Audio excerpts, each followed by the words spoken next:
both teams are willing, then we will start with the first speaker, the proposition. Here.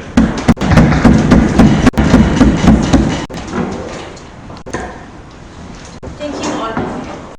When thousands of farmers in India commit suicide because exploitative companies make it impossible for them to feed their families, we see a pressing need for change on-site government. This is why I believe it's so essential that we nationalize these companies that are deemed too big to fail.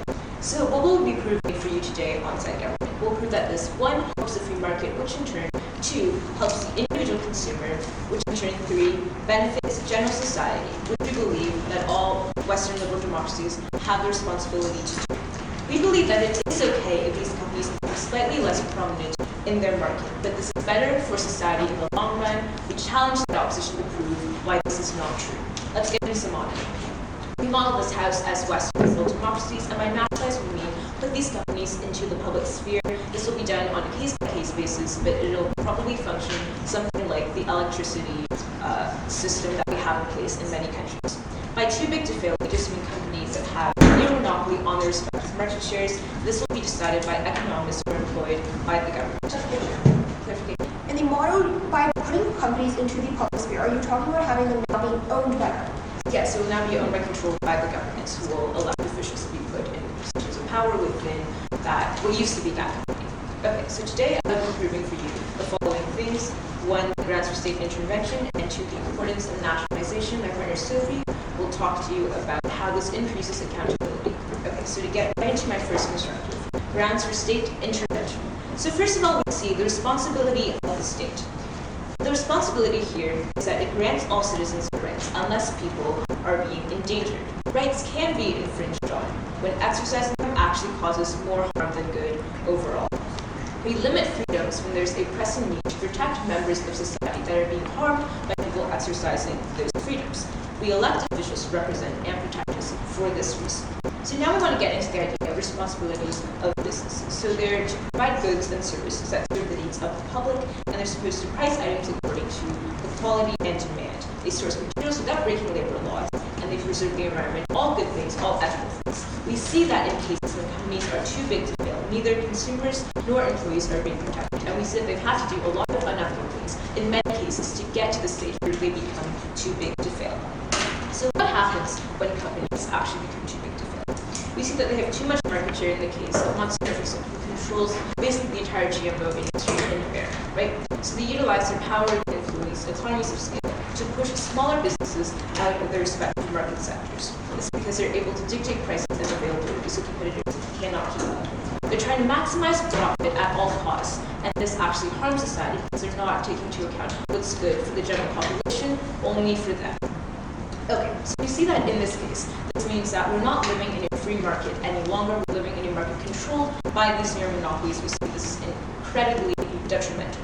So now we want to talk about the mechanisms of nationalization, how this will actually solve the problem. So side opposition will probably tell you, oh no, there are alternatives. We can regulate these companies. We don't believe that this is actually an effective way to solve the problem. So we see that when we try to put a lot of regulations on these companies to make sure they can't do these sorts of terrible things, they'll outsource their business and move to countries with more lax laws. I also think that there's not enough influence and capital to counteract the effects that these companies will have when they try to fight these laws. They'll lobby the government and they'll hire lawyers to fight for their case. When we have these companies under government control, they actually have a direct control over what happens. Like in all domains of that company, they're not going to be very profit-oriented, and they're going to be able to dictate salaries. Top executives will not be able to give themselves massive bonuses, but you disagree. Under your side of the house, governments still have responsibilities for all these companies. Well, why is it that when you actually put government still in control of these companies, why is it that companies are still exploiting other people in other parts of the world today? We see that when these governments are put in control of these companies, even if this happens to a minimal degree, it'll be lessened significantly than if these companies were to operate on their own, because these governments have a lot more accountability, because they're able to put officials in place instead of actually like the officials deciding themselves. We see that they have like a pay structure that is dictated by the structure of the government, not by the company itself. We see that these effects will be greatly diminished under our side of the house. We don't think that this POI is relevant. Okay, so now we're going to talk about the importance of nationalization. So we want to see how consumers are being treated right now. So we think that when companies are too big to fail, they can set prices however high they want. We see the case of a CEO of a pharmaceutical company raising the price of a life-saving AIDS drug by 500%. This blocks a lot of people from accessing this drug when they need it the most, right? And we think that this kind of thing will not happen under our side of the house when this resolution is passed. We also think that there becomes less of an incentive to innovate and actually improve when these companies become too big to fail. They already own a majority of the market share, and they don't need to compete as much in order to keep that market share, because they've already effectively blocked out everyone else from entering into their territory. We don't see a very good situation for improvement of products or services under their side of the house. We think that in order to characterize these companies, you have to look at the types of services and goods that they're providing. They're often very essential or very universal things like water, medicine, crop seeds. That's how they got so big in the first place. It's how they're able to monopolize, because everyone needs to buy these products. They're essential and universal to our society. We need them to function. Consumers can't lobby or sue successfully as a result, because companies are, one, often coercive. For example, Monsanto forced farmers into very manipulated contracts that put them in a bind and make sure that they can't switch to other companies, because then Monsanto will sue them and take all of their property and everything that they've ever owned, right? They also can't vote with their feet, meaning that the company is the most readily available option, and they've effectively blocked out every other option in the consumer's region, so they can't actually choose to go with an alternative, because the alternative simply does not exist readily, or it's way too expensive for them to afford. So now we want to look at how this improves the lives of consumers if we were to nationalize these companies. We think that not only does this allow small businesses to prosper and eventually grow, this is incredibly beneficial in the long run for the following reasons. One, these small businesses will become more equalized in terms of market share.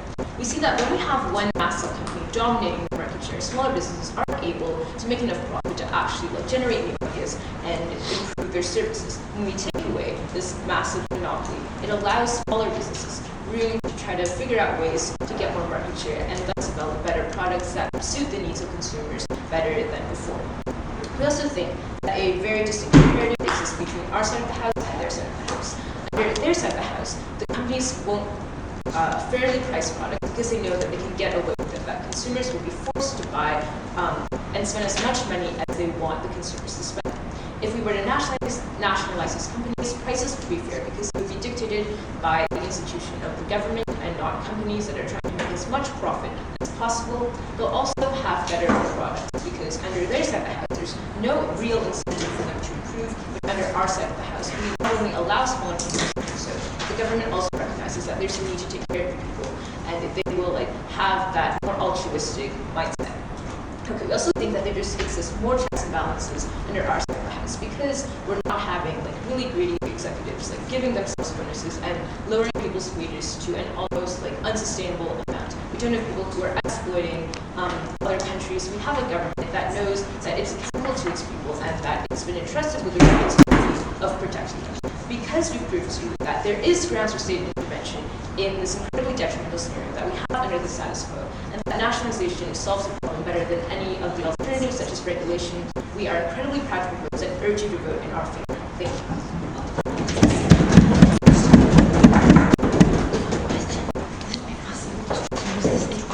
I agree, it's really loud. Isn't it? It's very loud, and I'm also cold. It's loud. Thank you.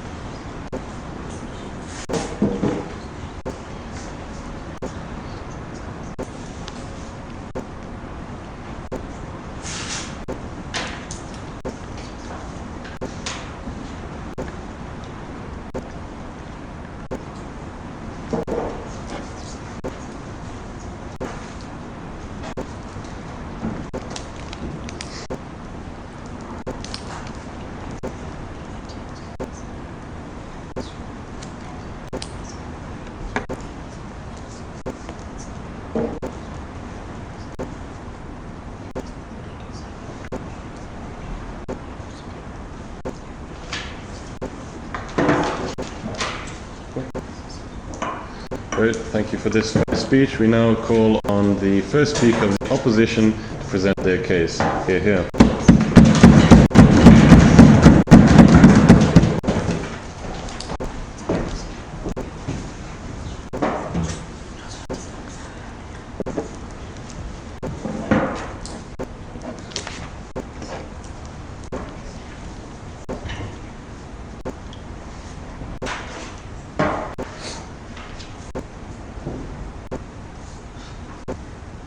Mr. Speaker, side proposition lives in a perfect world, where they paint you the perfect government that the government basically provides for the people, does everything they can in the power for the people.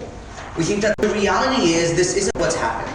We tell you is that all the harms that they bring to you on their side of the house, all the harms of monopoly, all the harms that they tell you about these big companies that are too big to fail, also exist on their side of the house. Because of that, the government isn't actually going to isn't actually going to help. That's because of this today, we stand in opposition and we stand against this motion.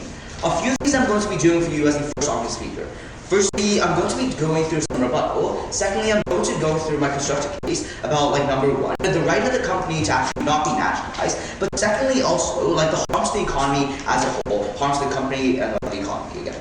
Okay, we think that today we only have to prove to you one thing: how corporations are better off without government influence. But we think that government companies actually shouldn't actually be beholden to the government. That's what we're going to be proving to you today in our speeches. Let's get some rebuttal. Their first idea is firstly we have a problem with their model, right? We think they modeled it in Western democracy, whereas their example from their intro was about developing nations. We think that they model in Western democracies, we think that that's a low impact debate, we think that they need to clear that up. But secondly, they didn't really tell you what this resolution actually looks like. We think that what they didn't tell you was what is this actually going to look like again? We think that they didn't tell you what happens when the government actually when the companies are nationalized. They didn't tell you what happens to the company. They didn't tell you what happens to the government. We need to hear that in their second speech. Okay. Their first idea was the idea of state intervention. A few responses.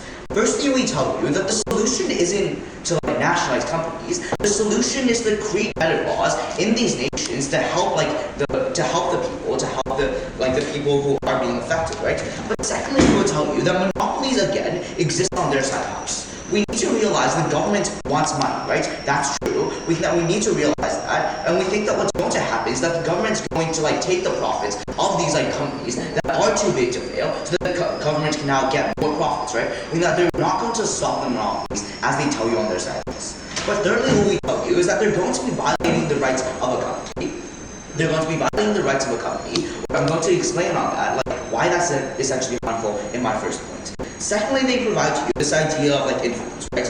Firstly, we will tell you that companies, the company that they brought you with the AIDS medicine, we think that again is that company wasn't actually too big to fail. We think that under their side of the house, that company would still have a monopoly over that medication. But then secondly, we will tell you that the influence again still exists. Because of the fact that companies are so big, we think that the government can't bring them down so much that basically the monopoly is going to go away. We think that they didn't prove that on their side of the house. But thirdly, we will tell you that small businesses won't actually start up. We think that because these companies are so big, because these companies can't fail, I'll take you in a second, we think that these small companies actually won't start up, sure.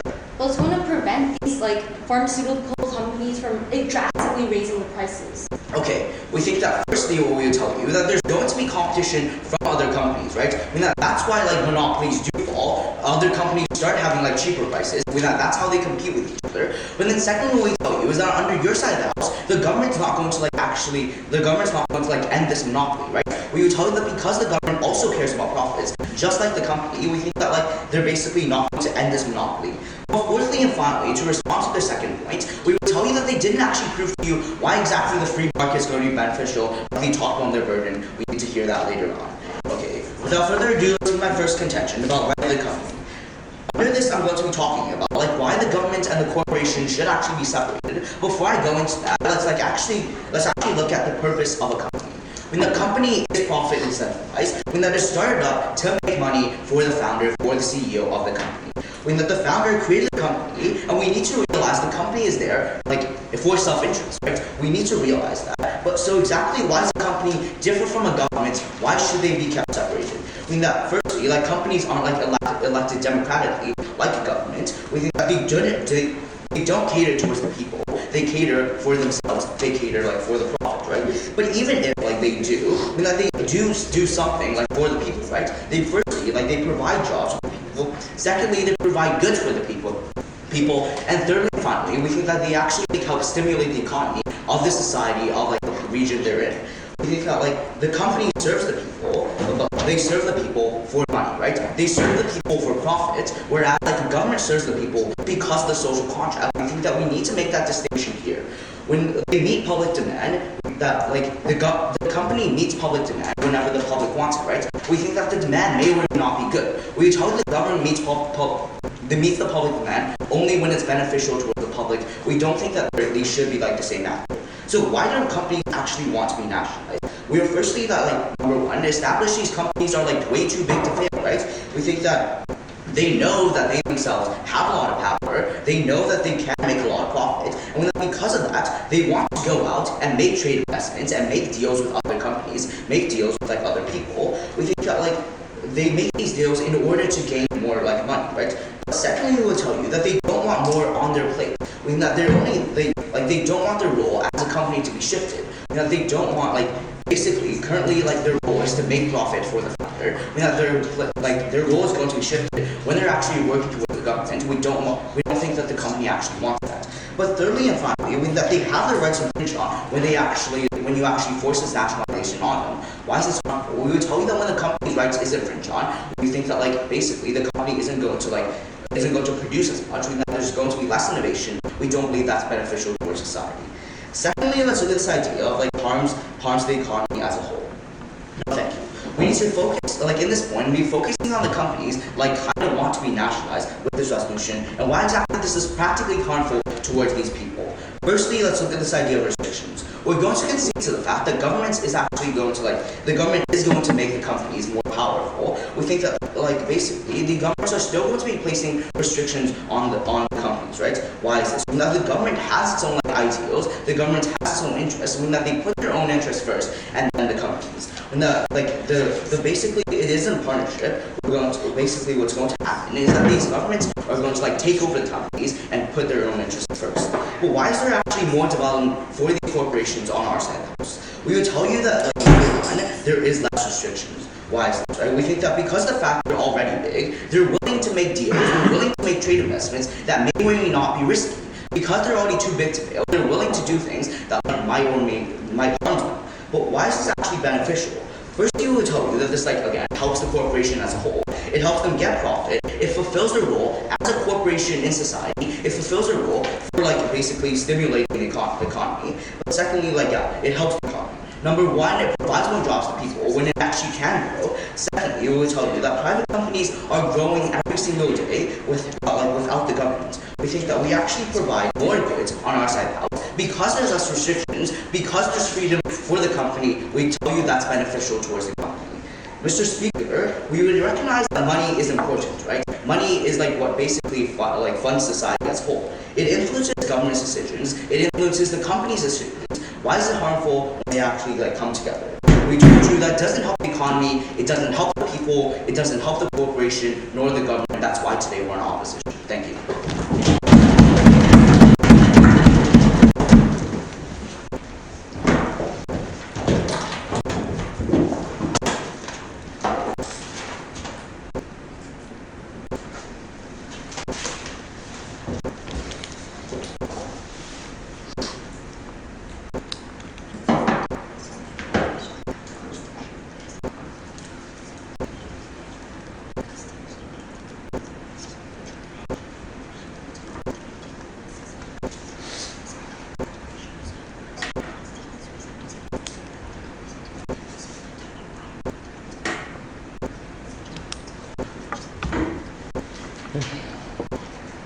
Okay, thank you.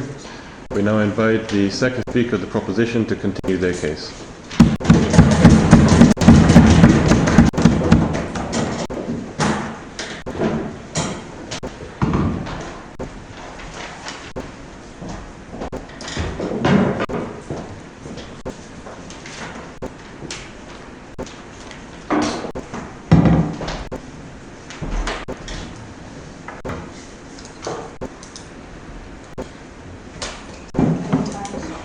Should I address as Mr. Speaker or Madam Speaker? Mr. Speaker will be okay. Mr. Speaker.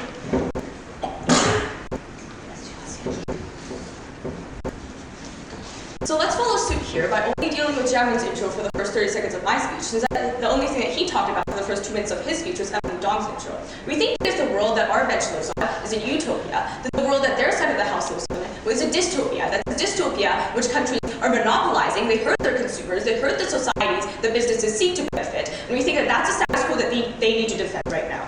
Okay, so there's three things that I want to do for you today. First of all, let's get into some rebuilding of the minimal refutation that we heard of my partner's case. Then let's get into some refutation of the very vague and general analysis that they gave about the rights of the company. So firstly, let's talk about, and lastly, I'm going to be getting into our last contention on our side proposition about why it is that we need more accountability for these businesses, and why that only happens when we nationalize them. So firstly, let's get into some rebuilding of what Emily told you.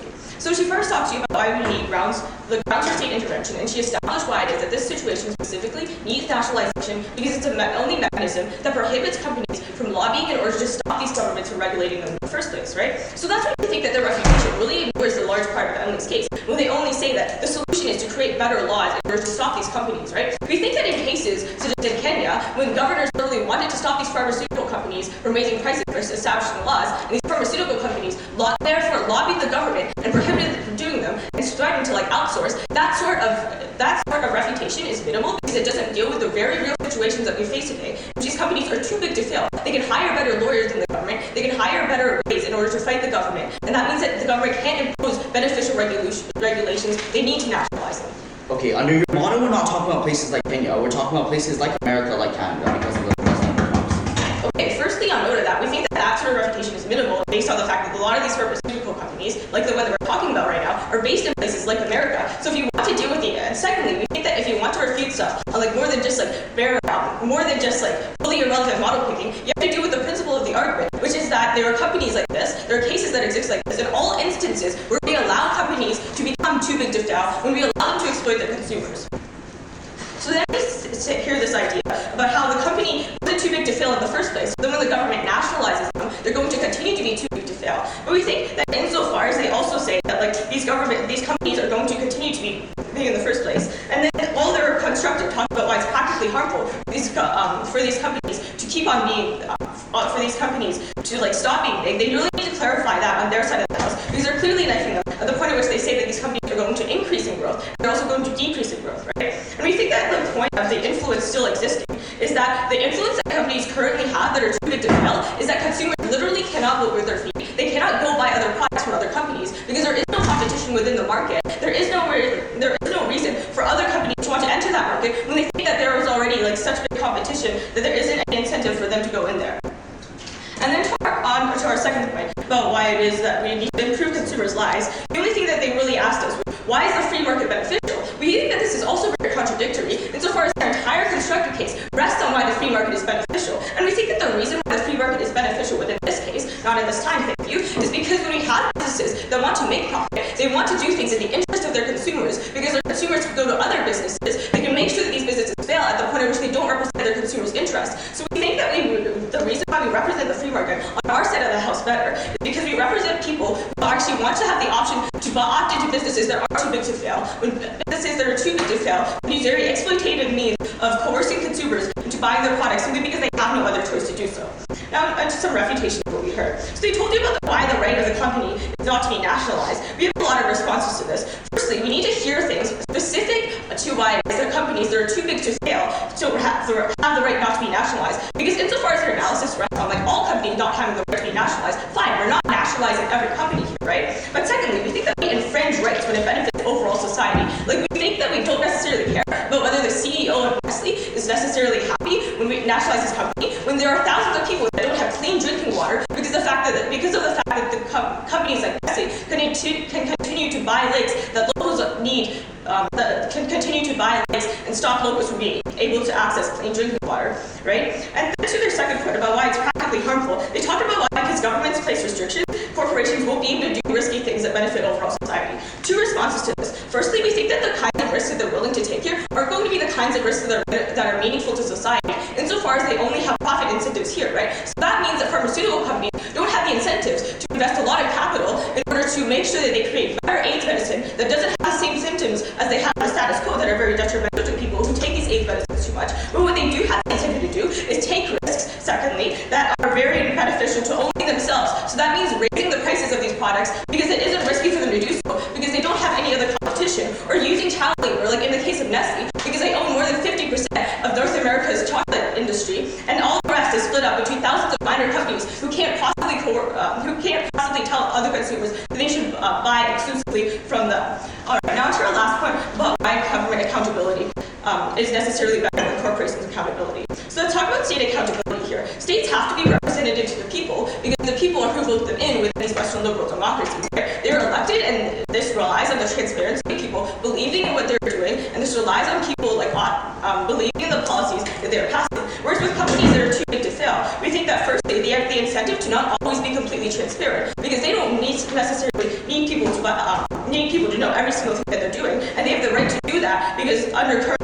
legislation they have those business laws in place. And secondly, even when they are completely transparent, they don't care at all because these companies that are too big to fail are going to succeed regardless of whether or not the corruption that happens with these companies arises, regardless of whether or not people keep on believing this. Yes. There are literally regulations forcing companies to publish quarter results. What you've just said is simply untrue.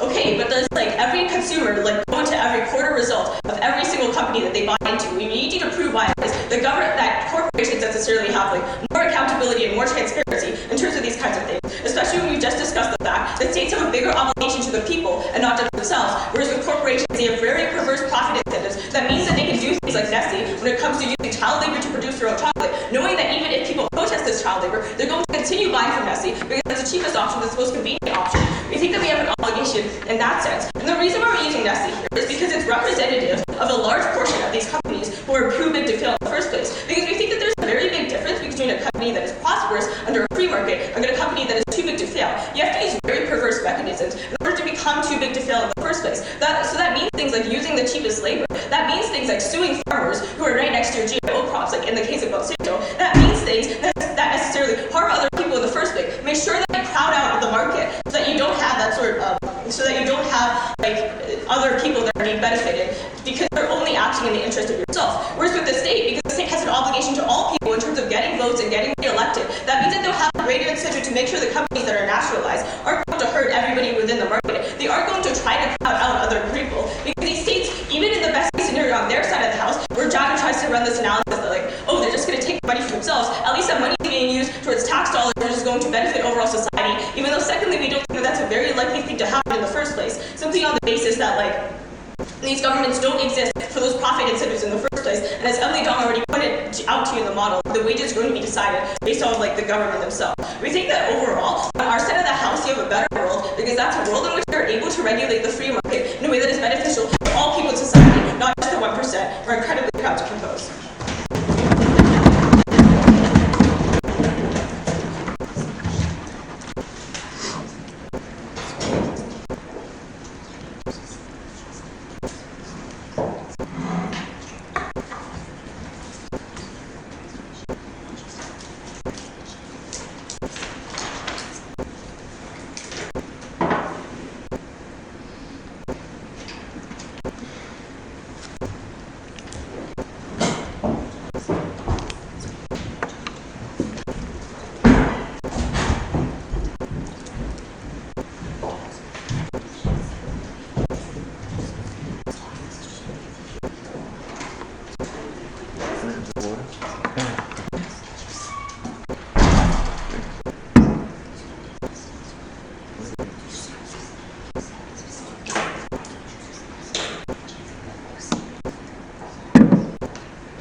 Okay.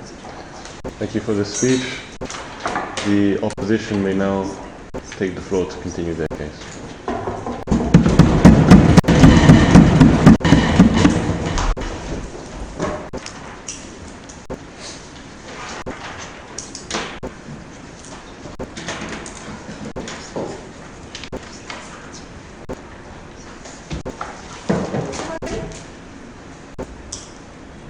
We think it's kind of funny that side proposition doesn't seem to understand how the government works, how company works, and how the economy works. Today I'm going to be explaining all of that to you. Okay, a couple of things in this speech. Firstly, we're going to do rebuttal of literally everything side proposition tried to tell you today. Secondly, we're going to go through reconstruction of Jamin's first 2 points.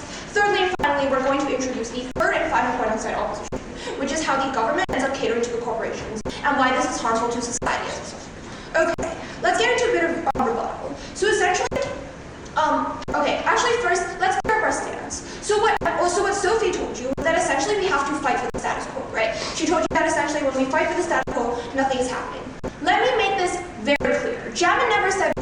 for the status quo. Jamin told you that we are fighting for more regulations in developing countries to stop abuse. He told you we're fighting for more regulations in WOD to make sure these companies no longer exploit this. That's a fundamental thing that they didn't understand on their side of the house. Also, so we gave you this really weird idea related to this about how we're not fighting for the free market, right? That's wrong. We told you that under their side of the house, we don't get a free market because when you get government regulations, when you get governments actively interfering with these companies, we think you're moving towards a more socialist sort of society. We tell you that under our side of the house, we better the free market because we allow companies to make their own decisions and to run the economy. Okay, let's get into a bit of a problem. So Jamin told you that the problem with their model was that they said in the WODs, which is an incredibly low impact debate, we told you essentially why developing countries are going to be more affected by this. And we also told you that they haven't told us what nationalization is going to look like, right? That still stands. They haven't clarified the model. They need to do that in their third speech. Okay, their first idea was about how this grants, this has to require state intervention, right? Okay, couple of problems. I've already told you that essentially this doesn't help, right? We think they fundamentally mischaracterized the government today. I'm going to be telling you right before my constructive what the government is actually characterized as. But we tell you firstly as a preview of that, they're not as altruistic as side proposition seems to think. They're not the utopia that exists on their side of the house. Secondly, Jamin also told you about how we still get monopolies on their side of the house. In fact, they're worse, right? We tell you that when something is supported by the government, when something has so much power that the government is supporting it, we tell you that actually creates more monopoly. Why? Under our side of the house, companies still have competition. That's something that they really didn't understand. Under their side of the house, they no longer need to have competition because the government is the one supporting them. Okay, the third and final response, they talk to you about how you have really lax laws, right? I'll show you in a second. We tell you that under their side of the house, this still happens in all these developing countries. You still don't have regulations making sure that people in Kenya aren't dying. Just by regulating the companies here, that doesn't necessarily, that doesn't actually necessarily mean that we're going to solve the problem of gambling. The companies that are exploiting people in these developing countries are based in Western liberal democracies. Right, but here's the thing. Under our side of the house and under their side of the house and under status quo, the government is still regulating these companies. The problem with status quo is that even with regulation, this doesn't help. We don't think more regulation is going to solve the problem. They haven't proved to us why that is going to solve the problem. Okay, let's get on to the... Jamin also showed you under this first point that we violate the rights of the corporation. They haven't taken that back. Okay, second point. Under the idea of influence, right? So essentially, they talked to you about how there's absolutely no competition. And this was a really fundamental idea on their side of the house. Okay, what's the problem when they tell you there's no competition? We tell you that's simply false, right? Competition exists in all societies. Competition exists in the economy all the time. We tell you what's fundamentally false is that they assert that all these big companies have no competition. Why do we still have low prices in society? Why do we still have things that cost cheap enough for us to buy? It is because there are multiple companies, because we have competition, we have to lower prices. We can't simply have really high prices that nobody can afford because one, that doesn't happen, two, that's not going to happen, and that's simply unrealistic. Okay, finally, essentially they also talk to you about their mechanism, right? About how under our side of the house, we have no mechanism to stop these companies from lobbying with government and regulations. Okay, we tell you under their side of the house, this doesn't help the monopolies, right? Why? Because the government is still aligned with them. You still aren't going to get lobbying. The government isn't necessarily going to be like, okay, now that you're under our control, we're going to put you under regulations. But even if you buy that happens, we tell you that companies aren't necessarily going to take that flat out, right? We tell you that what happens on their side of the house is that these companies are just not going to want to nationalize. We think that's fundamentally violating the right of the company. Okay, sure. Now let's go on to their third and final point about how we have state accountabilities. So we gave you a POI about this transparency. Essentially, we told you that we still don't get transparency, that we get transparency on the status quo and on our side. Anyway, so they talked to you about how people just don't read these. Okay, first of all, that's false. People do. We think that's just an assertion to be people don't. People in the government still regulate it and still read it and still make sure it follows. But secondly, we tell you under their side of the house, do people still read these if they're under the government? We think the simple change is that, now they're under the government, we still don't get a change, we still don't get people reading those. But thirdly and finally, they seem to characterize this oddly as all companies are going to be bad, right? Okay, firstly, we tell you not all companies are really, really mean people. We tell you there are still good companies. Okay, finally, my final rebuttal is how they essentially have told you that nothing's, things are going to change, right? The problem is they haven't given us a mechanism for this change. They haven't told us what's going to change. They haven't proved to us the benefits of society. That's something that really needs to come out of the third speech, which we think is already actually really late. Okay, let's get into a bit of reconstruction. So Jamin talked to you about companies have rights, right? That the purpose of the company is to make profit and why that differs from the government. Essentially, they told you that they have a right to be nationalized. speech why there are so many harms to nationalization, right? We talked to you about how when you get nationalized, companies no longer have freedom, companies no longer make that much profit. We think that's incredibly problematic, and that doesn't actually, buy into their right to be nationalized. They also brought up to you this really weird idea about Nestle, about how we're going to essentially take away their drinking water. Okay, problem with that is that can still happen under their side of the house. We tell you that can still happen because we don't have regulations in these developing countries to essentially get rid of this, right? We tell you the only reason that companies are doing this is because there are no regulations in Kenya and India. We think the problem to solve this is to put regulations in Kenya and India and enforce them so that doesn't happen. Go. Even if only marginally, governments have more responsibility to the people than their own profit incentives. Your refutation is mitigatory at best. Okay, here's the thing. We tell you that when governments have a responsibility to the people, that doesn't happen under their side of the house. We're going to prove to you the unique benefits when we put in more regulations, and we've already shown you all the harms that rest with their side of the house. They really need to justify them in order to win this debate. Okay, Jared's second point was about the harms to the economy, right? Essentially what essentially what Sophie tried to tell you was that the risks that they take are meaningful in society. Okay, here's the thing. They need to be beneficial to themselves. That is the important part because we recognize that the purpose of the company, they haven't taken that route. Okay, let's get into the third and final constructive on side opposition today. Let's talk to you about how under this government, the government caters to the corporations, why that's incredibly bad. Under the status quo and under our side of the house, we tell you that the government should help the people, right? They're beholden to the people. We tell you under our side of the house, they do more than their side of the house because now they have an incentive. We tell you that their primary responsibility is to the people because of the social contract. Under this motion, what happens when we put corporations under government? We tell you that the government still gets profit from the company, so therefore they get self-interest. We're not saying all governments are bad, we're saying that's simply natural because everyone has self-interest. The problem is, now the government caters its policies to the corporation. So what does this look like? This looks like less social policies that benefits the poor. This looks like less social welfare. This looks like more tax rates to the rich and to the corporation. So why is this problematic and why does this harm the people? We tell you that the government no longer fulfills its ability to the social contract, right? Even Sophie actually told you this in her speech, and we agree with this, which is that the government's primary responsibility is to its people because they're democratically elected. Exactly. We tell you the principle is wrong when now the government has an incentive to help the corporations. Okay, secondly, we tell you we create a society that caters only to the rich. This is problematic because we have more than one socioeconomic class we oppose.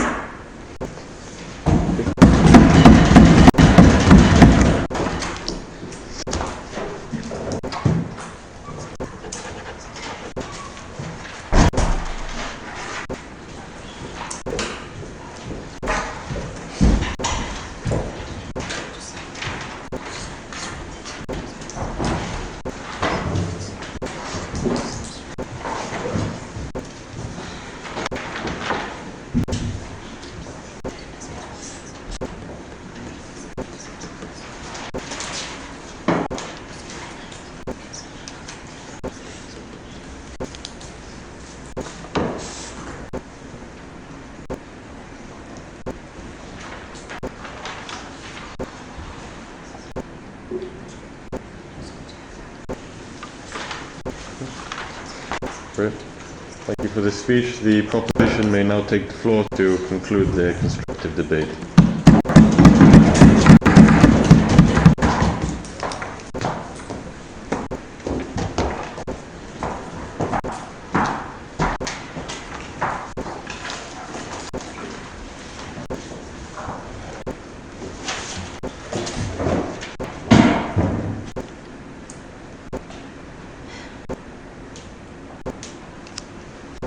Mr. Speaker, because I have a lot to cover in this debate today, I'm going to be firstly heading into two themes. And I'm going to be proving to you why we've so far proven a lot on our side of the house about how, number one, it's going to help consumers, number two, this resolution is going to help the free market, and number three, it's going to help the international community.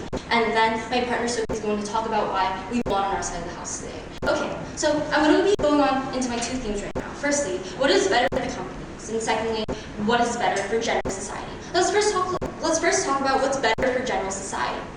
What's better for companies? So side opposition comes up here and tells you what's better for companies is if governments don't own it, because for some reason we're only going to be helping the very corrupt companies if we have a government that's running them. Why is this wrong? We think that this is wrong for a multitude of reasons that both Sophie and Emily have addressed, but they failed to even mention. We think that firstly, it's wrong because of the fact that governments have the best incentive, are the best actors in this situation. Why are they the best actors in this situation? Not at this time, I haven't even analyzed it at all. Why are they the best actors in this situation? We think they are because, as Sophie's already talked about, people are going to lobby against these governments. People are going to be against these governments. And if the governments don't do what they want, what's going to happen is these governments aren't going to get votes. This government's not going to get support. This government's not going to get approval. And that's why governments not this time are going to be more likely to do it. Why don't we get that on their side of the house? The companies that are too big to fail, such as Monsanto, such as Nestle, etc., even though there are a lot of lobbyers that are against this company, what's going to happen is Monsanto, Nestle, etc., don't really care, because when it comes to like terms of whether or not they're going to fail, they're not going to fail whether or not there are people lobbying against them. We think that's better when governments have an incentive to continue to further these companies in a way that isn't so corrupt, in a way that is better for society as a whole. But furthermore, we think it's better for companies, for example, smaller companies, who are going to be bought out by these huge companies, such as Monsanto, such as Nestle, etc. We think that's better for these companies, because what's going to happen is we're going to be bettering like the general goods of society, not this time. So why are we going to be bettering the general goods? Why are we going to be bettering the free markets? I think Sophie and Emily have both already addressed this thought this time. So firstly, we think that it's going to be so because of the fact that they are going to, number one, use corrupt methods. But furthermore, we're going to be bettering the free market because of the fact that when we have smaller companies that are going to be pushing to make more innovation, to make more change, what's going to happen is these bigger companies that are going to be now run by the government will continue to push and continue to strive to make their companies better. Why is this the case, and why does that benefit us? We think that that's the case because of the fact that, for example, with the AIDS drug right now, even though that there are a lot of side effects on this time, what's happening right now is like the people who own the AIDS and pharmaceutical companies don't have an incentive to continue furthering it because of the fact that once they have this drug and once they can just buy out other companies that are like starting to rise up, what's going to happen is they say, okay, people can only rely on our drug now. Why do we have to improve it anymore when we're just going to have society when we're just going to have people who are going to continue to buy our drug either way. And because of that, that's why the AIDS drug still has a lot of side effects that are very detrimental to a person's health. And that's why we think that it's going to change on side governments. Why would these governments hurt the company if like the governments rely on the company to stimulate the economy? Okay, we don't necessarily. Okay, so they brought up a fact about how it's going to stimulate the economy when we don't have a government running it. We think that the government has also in a general incentive to better the economy because of number one, the fact that it's going to better their supports in general society. But furthermore, we think that it has a willingness to better the economy because of the fact that now we have smaller corporations that are on the rise. What's going to happen is it's going to continue a marketplace that's more competitive. It's going to continue more innovation. And because of that, we're going to be having more people who are going to buy things and more people that are going to make money. That's what stimulates the economy. We don't get that on their side of the house when companies that are so big, such as Monsanto, can just buy out other companies and sell it for price. Okay, so now that we've told you guys it's better for smaller companies, and it's better for bigger companies too, and it's going to help stimulate the economy, let's talk about what's better for general society. Because side opposition now this time talks for some reason a lot about how we're going to, it's not really good because of the fact that we're only going to cater to companies. And they bring up this alternative was, why don't we just regulate it with laws? We think that companies that are too big to fail, such as Monsanto, such as Nestle, are willing to pay, for example, a fine for being horrible to the environment. But furthermore, in places such as Kenya, in places such as India, what's happening right now is they don't have the willpower in their country alone to change these laws and to regulate these laws. Why is that change on our side of the house? Because as long as we have a government that is going to be regulating the super huge companies that are mostly the people who are going to, for example, Kenya and India, to buy or to outsource, we think that in those cases, what's going to happen is these governments are going to be more likely to say, okay, general society doesn't want us to do this. What's going to happen is let's just outsource all of our stuff within the country. Let's just give our jobs to people in the country. And let's just get our resources for more humane methods, for example. In places that don't use, for example, slave labor, places such as Burkina Faso, where children are wielding machetes and children are kidnapped every single day. We think that's a society that we'd rather have. And even if Burkina Faso doesn't change the laws, we're going to be benefiting the children who are kidnapped every single day, the children who are put in harm's way every single day. Why are we benefiting them? Because when we have corporations that aren't going to say okay to this and aren't going to fund this, what's going to happen is this is less likely to happen. This is going to lower in general. We think that as a society and as a Western liberal democracy, what we need to do is we need to benefit general society and better general society. Because as long long as we do so, and as long as we don't like continue to fund corporations, or as long as like we don't have corporations that continue to fund things that are downright human rights abuses, we think that we have a better society on our side of the house. But furthermore, we think that a lot of their case is about mitigation. They talk about how, like in general society right now, the same thing's going to happen on either side. We're going to tell you why that's wrong, and why our side is actually the better society to live in. Because not only on top of the fact that we are going to like prevent even more human rights abuses, and we're not going to push for that society to continue, what's going to happen is we're going to benefit general society in terms of the citizens. Because what's happening with citizens right now is, for example, the AIDS drug, when like, as Emily Donald talked about, it's going to be raised like approximately 500%. What happened then was like none of society could really go against that, and none of society could lobby against it, because people were still dying unless they used the drug, and people had no choice but to buy the drug. We think that it's these types of vulnerable people that are at stake when we have companies that are so big they don't care about the citizens anymore. But furthermore, with Monsanto, as Emily Donald already talked about, with her example about how corn farmers in India are killing themselves right now because they can't support their families. When cases like that come up, because of the fact that we have corporations that are so corrupt, we have a society that we don't strive for, we have a society that's really harmful. Why does that change on our side of the house? We think that fundamentally changes on our side of the house, because when we have governments who are going to do what's in the best interest of the people, because the people are going to be voting for them, and when they do things in the best interest of the people, because the people are going to be lobbying, and they would rather have a society in which the people supported their government. What's going to happen is they're going to push for a society in which these corporations don't take advantage of people, don't take advantage of the vulnerable people in society, and a better society as a whole. We think that even though it's like the right of the company for some reason to do things such as like continue to further the economy, etc., we think that in those cases, it's really important to recognize that as long as they're harming general society, what's happening is we aren't getting people who are going to continue to buy these products, but furthermore, we're not getting enough people who are going to support our system anymore, continue to support our society anymore. On that basis, we are so very proud to propose. Thank you.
Good. Thank you for the speech. The opposition may now take the floor to conclude the constructive part of this debate.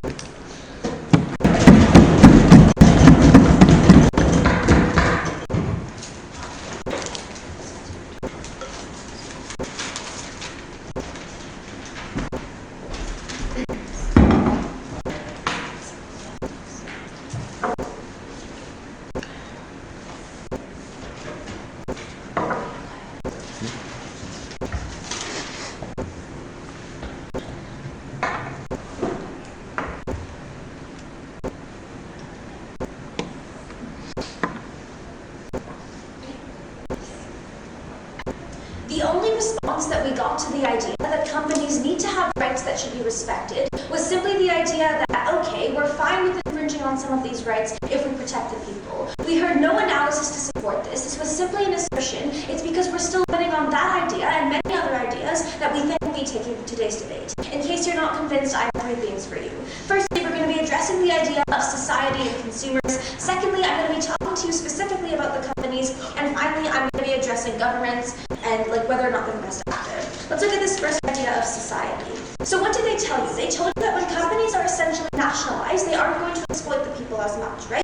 Cindy and Jen both gave you our stance. They told you that we would support having better laws, we would support having better regulation, but we wouldn't support specific nationalizing because we think that it infringes on the rights of the company. We think that that doesn't allow them to flourish.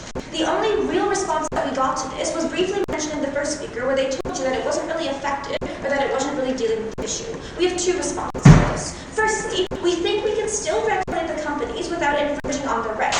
Why? Because we think that if the company has this right to essentially flourish as much as it can, the company has this right to not be nationalized, because the company has that purpose to cater to the people on an economic scale, right? The company's main purpose is to stimulate the economy, is to generate profit, and is to benefit itself. It wasn't elected and democratic like a government, as Jen analyzed, therefore it shouldn't be too central in dealing with these certain issues. No thank you.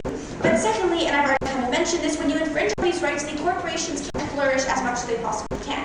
We tell you that on our side of the house, we want these corporations to flourish because we think that they have, no thank you, because we think that essentially, and I'm going to be analyzing this a bit more later, we think that they work to where they are right now, and they already serve the people to the extent that they can and to the extent that they're supposed to. They already employ people in these corporations, they already make goods, and they already sell goods, and they already kind of work to stimulate the economy, right? We tell you that that is what the corporation should do, and it's unjustifiable to limit this right, especially since they haven't really given us analysis as to why we should.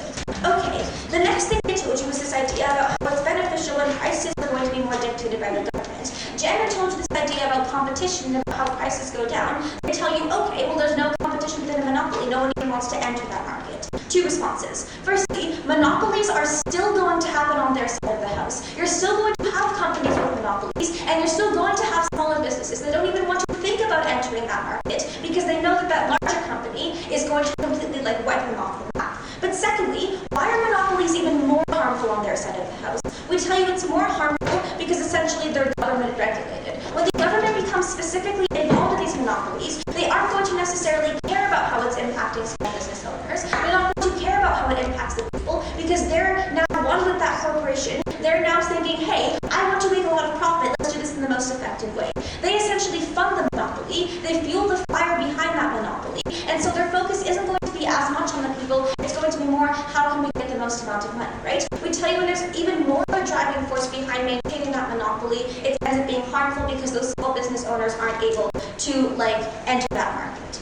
Okay, but the second thing, and then again, we talked to you about having better laws and cleaner regulations. The second thing they told you to that was, okay, big companies can just pay the fine. We tell you that that is punishment enough without regulation. If we're not standing for human rights abuses on our side of the house. We're not standing for all the detrimental examples that they so eloquently painted to you. We're not standing for people being oppressed. But we tell you that if you essentially fine the corporation, that is punishment enough because now at least they're able to learn from their mistakes and at least they're able to go back. At least it's not as much effort for them to go back, and at least they can still be able to flourish and learn to live without these human rights abuses, right? But we tell you that when you nationalize the company specifically, not only do you infringe on their rights, the government becomes too affiliated with that company. We already proved to you why that's harmful. And then the last thing they told you under this theme was this idea about how there's less innovation. Firstly, we tell you they asserted this. There was no real analysis as to how there was less innovation. But secondly, we tell you there's less innovation on their side because the government is nationalizing. As Jen told you, the government has the ability to place more restrictions on this company to stop them from embarking on deals they know perfectly well they can embark on because they know they're too big to fail. We think that that's very harmful because they're too restricted. All right, let's get into this theme on the companies. So what did they tell you? They told you that companies are trying to maximize profit, and that's why they're exploiting. That's why we need government control. We told you that this still happens on their side. We heard no response. Okay, we tell you it's still, I'm going to reiterate this then. We tell you it's still going to happen on this side, on their side of the house, because firstly, it's still going to happen on their side of the house because they're still going to want to maximize profit, right? sure they get the best amount of profit possible. Okay, we told you this idea of the right of the company. I've already kind of analyzed this. They told you that we're fine with violating rights if we benefit the people. We tell you that companies can't flourish, so they just end up harming society even more. I'll take one of you in a moment. They end up harming society because they can't contribute to as significantly to the economy because they aren't as strong. Sure. How do you justify the cost of letting companies flourish when it comes at the cost of people not being able to get the medicine that they need to survive? Okay, I'll address this right now then. You guys talked about this idea of huge human rights abuses. We have 3 responses. Firstly, we don't think it's justified to say that every single company that is too big to fail has human rights abuses. We tell you that that's just the minority of cases. But secondly, we tell you that for those cases in which they're committing human rights abuses, they haven't necessarily weighed nationalizing versus better regulation. I've already told you why better regulation works. I've already told you why a fine is enough punishment. But thirdly, we think that other companies that don't necessarily fall under this notion will try to become stronger, and they will still lean towards human rights abuses. They will still try to make this happen. Essentially, you are still going to have human rights abuses on their side of the house because you still have smaller companies that are now being built up and are still going to do these human rights abuses. We tell you that it's completely ineffective. No, thank you. Okay, so finally, they told you, we talked again about the right to not be nationalized. They then told you, okay, but why is this specific to large companies? They told you that we haven't drawn the specific analysis. We have 3 responses. Firstly, we tell you that they have worked specifically to get to where they are. They have worked in a competitive market years and years to get to where they are because it's taken so much effort. We tell you it's not justified to restrict their right to be nationalized. We need to let them flourish because of the work that they have put in to benefiting their corporation. But secondly, we tell you that they benefit the people in the purpose that they can and in the way that they can because they're already employing a large amount of people in all different positions, minimum wage to high executives. They're already serving the people because a lot of people have jobs simply because of this corporation. But thirdly, we tell you they're very prominent on the economic scale. The government relies on these corporations to build up the economy and to fuel the economy. That's a harm that they can't swallow. Okay, finally, let's look at governments. Okay, what did they tell you? They told you that governments are essentially the best actors, that government has this accountability, and if they don't regulate, they won't get reelected. Let's address this reelection thing very quickly. Firstly, corporations have a very, very large influence in politics. We can compare this to the US election when a candidate like Hillary Clinton has more influence over Bernie Sanders because she's being funded by corporations like Goldman Sachs because she essentially is an establishment candidate, right? Politicians are going to be worse off when they don't necessarily have government support. And because of this, the corporations are essentially going to need government support. Okay, and then addressing this idea of the government, essentially the government accountability, we tell you it's not necessarily the role of the government to be accountable for this, it's the role of the corporations. The corporations are the ones committing the human rights abuses that we told you about. Therefore, it's the corporations that need to pay for it. This nationalizing is completely unjustifiable. It's because we've won on all 3 teams. It's because they've barely refuted any of our analysis. It's because they've asserted the arguments that might still be standing on their side of the house. We think we're taking the debate. Thanks.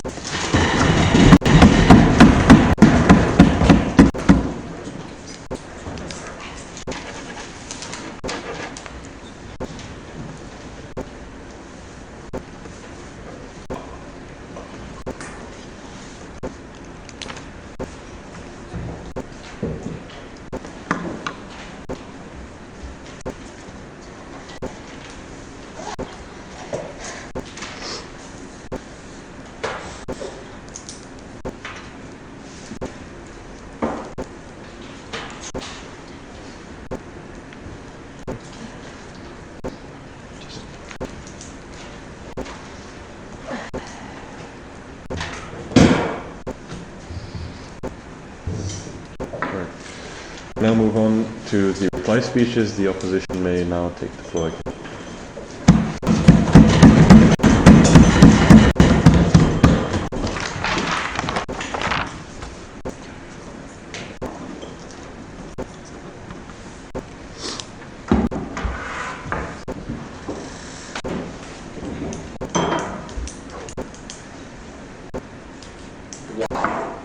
This was the one question that side proposition didn't answer in this debate. Why would the company actually accept this nationalization? Why exactly monopolies will actually stop on their side of the house? Why exactly human rights are suddenly going to be great? We have, because they didn't do all this, side opposition takes the debate. I'm only here to simply tell you why. 2 things for you. Firstly, how does the government actually, how does the government affect affect society? But secondly, how will this actually affect the companies as a whole? Will monopolies actually stop? How's this going to affect the government? They paint you this picture that the government is great. They live in this utopia that now the government will actually remove the monopolies, how nationalization is the only method to solve these monopolies, to solve the problem that they give you on their side of the house. What they didn't tell you was the fact was basically money. How basically the government also wants money, how they also want profit, how they also care about money. Society runs on a good economy, on a flourishing economy, and we think that we do that on our side of the house. They don't do that on their side of the house. We think that the economy depends on corporation stimulation. We think that they impede on that on their side of the house. When the government actually gives them restrictions on what they can and cannot do. We think on our side of the house, because of more freedom, the economy is actually stimulated. But why would the government actually basically limit these monopolies? Now they didn't tell you why exactly this would happen. But Cindy told you that number one, they're actually going to cater towards the companies because of the fact that the companies are making so much profit. Cindy gave you great analysis under this point, how because there is a lot of profits, the government wants more money, they're going to help the companies with all these things. But secondly, let's look at this thing about how is this going to actually affect the companies and society as a whole, about the people of monopolies. Firstly, they talked about this idea of influence over nations, how these companies who have monopolies have influence over these developing nations, and how now, with this resolution, companies will again help people. Once again, they didn't tell us why this would happen. They provide to us no mechanism, no criteria of how this will happen. We think that we need to hear that, maybe. But then again, we told you in all of our speeches, monopoly exists on their side of the house. They didn't tell, basically, government will now help the companies, get more profits and get more money, create a bigger monopoly. We think that we solve this on our side of the house. Why is this? We solve this with the regulations, with more laws. We think that that's better than nationalization. In all of our speeches, we talk about alternatives. We don't think they ever brought it down effectively. We think that it still stands. But secondly, we gave you this idea of the rights of the company, how they're crucial to the economy. We think the problem, again, can be solved by laws like by regulation. Again, we think that we talked to you about this idea of harms to the economy, how because of the restrictions, basically they're going to be more harms to the economy. What we also talked about was this idea of monopolies actually decreasing, right? Sora basically gave you great analysis on this. How in our society, monopolies do have competition, but in their society, the government's going to actually fund these monopolies. On our side of the house, Mr. Speaker, we support these individuals. We support we don't support human rights abuses. We actually support a better economy. We support the free market. That's why today we're in opposition. Thank you.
Yes. We now call on the proposition to conclude the debate entirely. Here.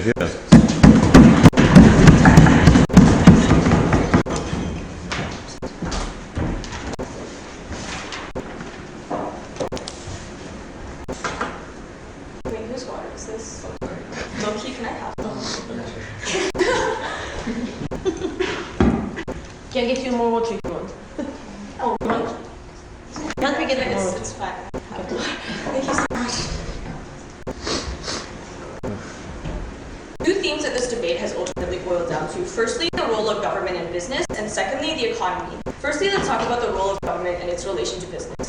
So we think that within this, the only analysis that they really gave us was that corporations don't have the right to be nationalized. We think that all along the bench, we've talked to you about the very real benefits that we have to overall society when we nationalize this, and they haven't proven why the individual CEO's right to not make $1 million a year is necessarily more important than that. But secondly, we think that insofar as their only valid analysis to this, which came up in their third speaker about why it is that monopolies are going to get worse when they're controlled by the government, that we've already addressed this properly. We've talked about why it is the government still have responsibilities outside of these corporations themselves. They have the responsibility to represent their people, and therefore they're more likely, even if only marginally, to want to make sure that things like human rights abuses don't happen when these companies operate, right? Secondly, we think that insofar as governments operate to do more than those sorts of things, that governments have an incentive to make sure that their economy flourishes.